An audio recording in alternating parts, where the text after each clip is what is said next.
TGS, the conference where we see all the great Japanese stuff that's coming out. There's one company that never shows up. Who is that? Nintendo. Damn it.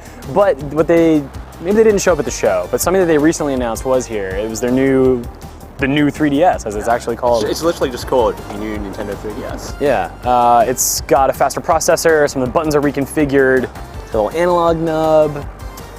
But yeah, you actually had to play it. I got to touch it around. So they're not here at the show, but the Monster Hunter booth, which is an insanely popular booth in Japan, of course, they were showing off the new Monster Hunter game on the new 3DS. And so I guess this is kind of the best game to show off new features of it, specifically the analog knob. So, I mean, like the feel of the console, it felt like a thin 3DS. It was like a 3DS XL. It's a bit thinner. It had a nice glossy coat on it. And the analog is literally just, it's a knob. I mean, if you've ever used a laptop that has a little mouse knob, like a little mouse knob. It's like a little pencil eraser. It feels exactly the same. And so I was using that for a lot of camera controls. And it might have been the game, it might have been the actual stick, but it was a bit, not as precise as you want it to be. Okay. But I'm going to guess that with 3DS games, you're not going to have a precise first person. No, and dude, the games could actually have a sensitivity control anyway. Yeah, I guess so. So you might be able to make it just something that works for you. Yeah. The other thing I tried to play around with was the new L and R. And they have a secondary ZL and ZR. And so the shoulder buttons are shorter.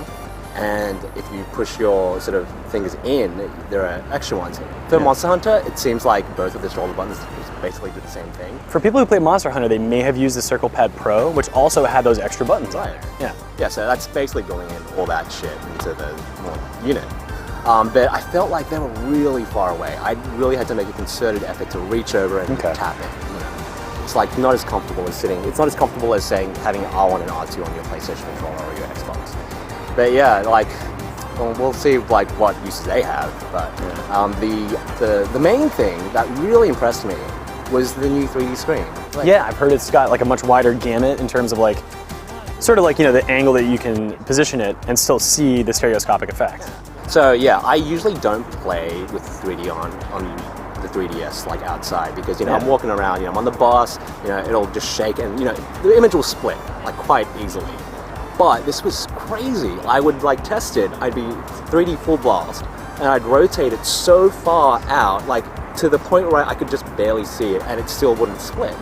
Wow. Yeah, I was so impressed with it. I didn't think it would be that good. The screen was glossy, it was really vibrant, but yeah, like I'm gonna be playing with 3D all the time. And I was gonna ask, It feels like my eyes can adjust to it a lot easier as well. That's good. So yeah, like that new 3DS. Some really hot stuff.